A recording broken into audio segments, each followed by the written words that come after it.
Hello everybody, welcome to SusyBLiving's Moonphase Gardening, what I'm going to sow in January.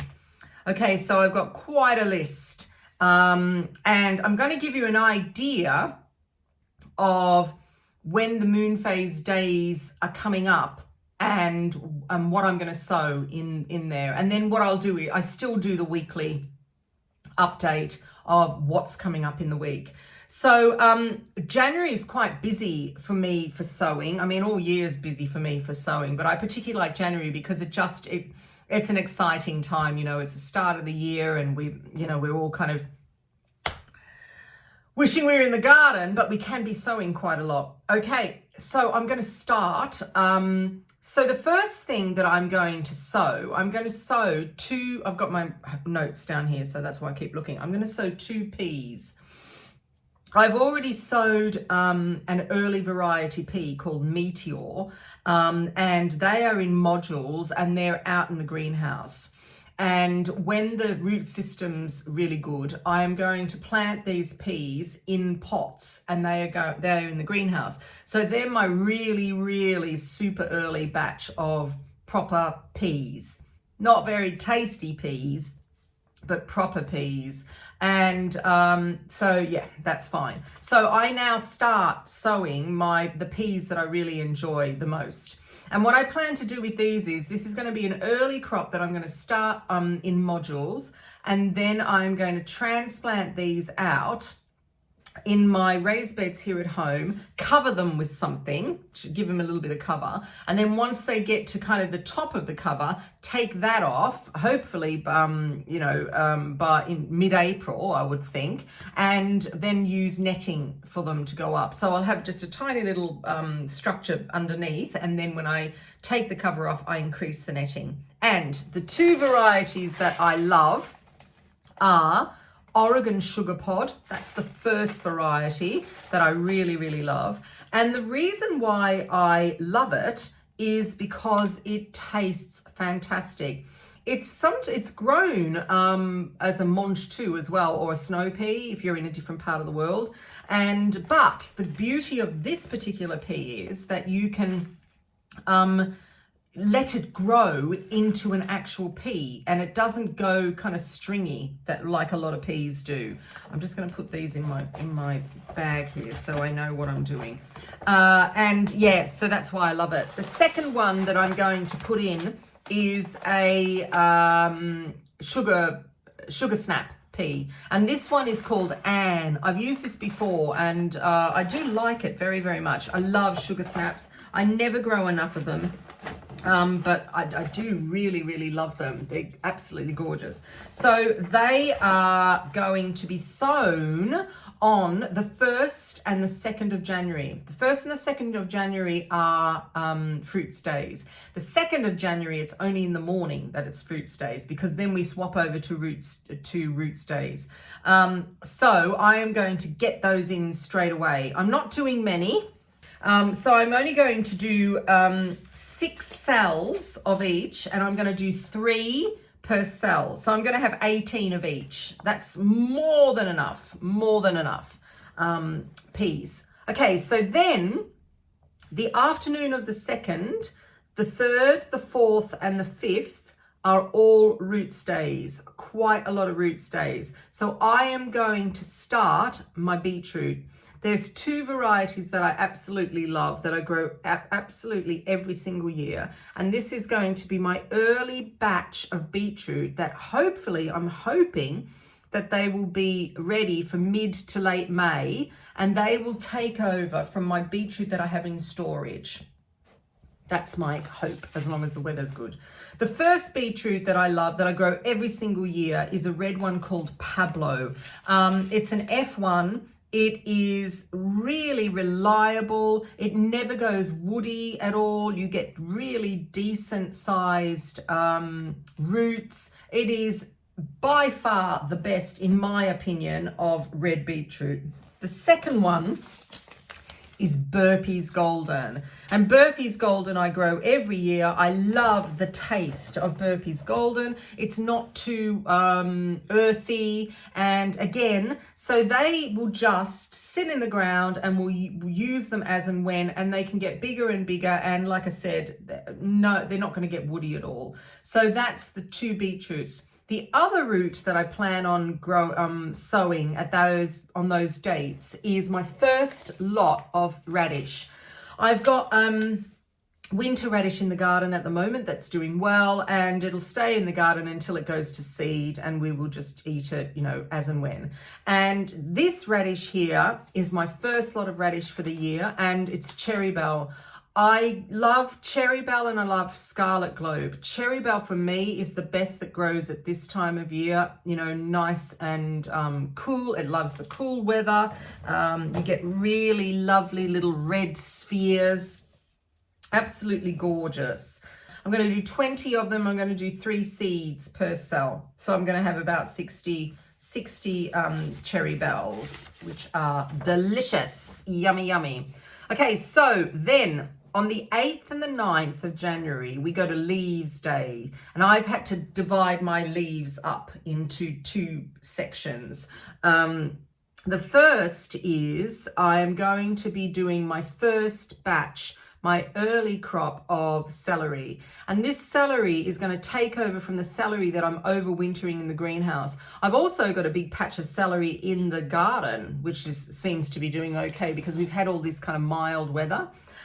So celery is, yeah, so this is my first lot of celery that I'm going to do. I'm going to do about 12 of each, I think. And the variety that I really like is called Utah. And I've never had any problems with it at all. I mean, it doesn't self-blanch because no, celery self-blanches. You have to do, it's quite a palaver to do. But yes, Utah, that's going to go in. That's my first lot of celery. The second thing that I'm going to be planting on Leaves Day are some more kales. 2 are my stock standard ones. 1 is a little bit of an experiment. So the 2 kales that I find are the best for an early harvest that you get in that kind of hungry gap between May and June are the Dwarf green curly kale, and this kale here, which is, I tried it a few years ago actually. It has an RHS Award of Garden Merit and it's called Reflex. It's an F1. I got this from Thompson & Morgan. Great kale, really great kale. Fantastic for this time of year. I find that other kales, if you sow them at this time of year, early January, they tend to run to seed quite early. And I don't want that. So they're the 2 that I'm going to do. The one that I'm experimenting with is Pentland Brigg, only because I really, really like it. So I'm going to put in a few of those as well and see how we go with those. Oh, the other thing that we eat during the hungry gap is we've got perennial kale. So I don't know whether you've got any perennial kale, but it's well worth getting actually. If you know anyone that has it, you can get a cutting and they take really well. They strike really, really well, the cuttings. So you can just get a cutting or go to a reputable company. I think there's a company in the UK called Incredible Veg, and they do perennial veg. Yeah, I'm pretty sure. I think if I'm wrong, I'll put it in the comment below. So yeah, and I've got the Taunton Dean. So Taunton Dean can come green. It can come like green tinged with red, or it can come, I've got the variegated one, the green and white one. And that's what we eat as well during the hungry gap. Lovely stuff. Okay, that is the 8th and the 9th. The other leaves that I plan on sowing on the 8th and the 9th, I'm going to be very, very busy, are some more lettuce. And this lettuce is going to be grown undercover. So I will put it in my greenhouse over at the allotment in the ground like I did last year. And any excess I'll just put in pots in the greenhouse. And then I plan on finishing these when the outdoor lettuce comes ready, say in late April, early May.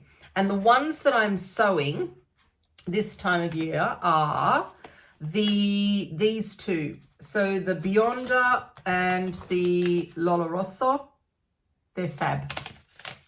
Great lettuce for this time of year. Really enjoy it. My favorite of all favorites, which is the oak leaf Navara. That is amazing. That grows really well for a sowing in January. Does really good. Not so much in other times of the year, but yeah, grows really well. Another winter favorite is Grenoble, red Grenoble. That's another one that's great. Another winter favorite, which is the Batavian, which is Maravilla de Verano. That's another really good one. And so, yes, they are my lettuce that I plan on sowing on the 8th and the 9th. Then when we get to the 10th to the 12th, we're back on fruits days. Now, if you didn't sow any peppers and chilies in December, I did. But if you didn't sow any peppers and chilies in December, then I will talk you through again what I've sowed and what I plan on sowing or resowing. So the main thing is I've actually got a dedicated video of this as well that I will put on to YouTube for you about my chilies and my peppers and how I do it. But the main thing is I am going to sow some more. There's a variety here that I'm sowing called Lemon Dream.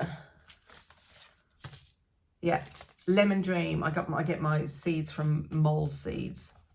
Great company. And Lemon Dream does really well early sowing. So I've already got 3 of these on the go and they're looking really nice. I'm going to just do another 3 because if you wait too long to sow these, you don't get a really good yield. They're very similar to those little lunchbox peppers. You'd kind of think, wouldn't you, because they're only small, about this big, you kind of think that they would be quite good, but they're not. The yield is not high. So I'm going to do another 3 of those. The other ones that I've done that I'm not going to do any more of because they've really done well, and I'm then going to do my next sowing of these in February are Bright Star. This is an orange pepper. It's an F1. Again, I've got 3 of those. They're looking fantastic. And the other one is Akron. Really lovely. Another F1. Lovely red pepper, thick skin. I do like thick skin on a pepper. And again, I've got 3 of those. So I won't be sowing those again until February. So that is my fruits. Also, if you didn't sow your peas at the beginning of the month, that's another day that you can sow those peas, the 11th and 12th of January. Okay, so then we come to the 16th of January is another leaves day. And that is when I am going to sow another batch of all my Asian greens. And these Asian greens, they're going to take over from the Asian greens that I've got in my veggie pods. I have some red pak choi and some tatsoi in my veggie pod, and these then will take over because they'll be finished in February. And they are some Komatsuna. I do like this, and this is just a variety that I had from Baker Creek Seeds called Old Tokyo. So this is a new variety for me. Red pak choi, like I always do.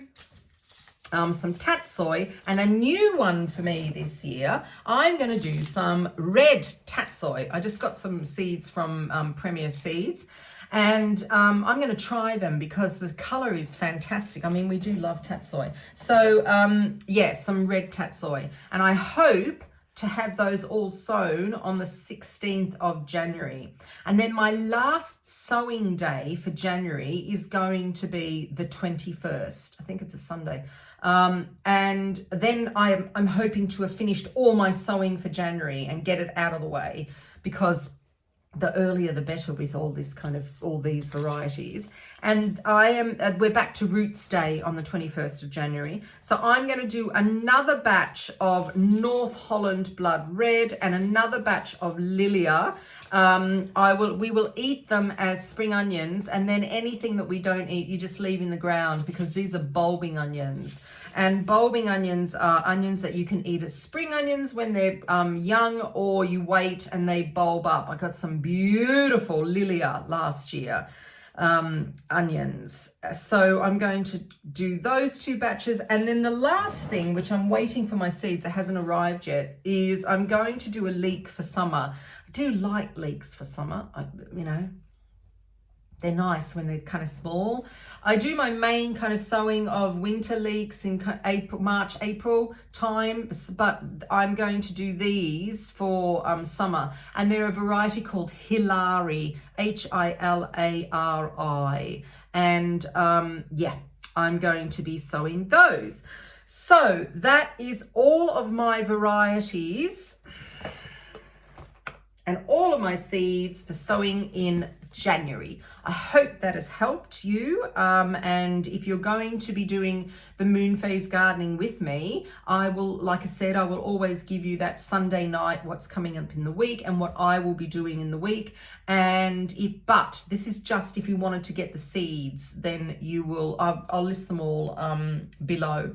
And you can get ahead and get your seeds ready for sowing in January. Okay, thank you. I'm Susie B from SusyBLiving, and I will see you very, very soon. Get your seeds ready. January is the beginning of the year and it all goes very fast. See you later. Bye.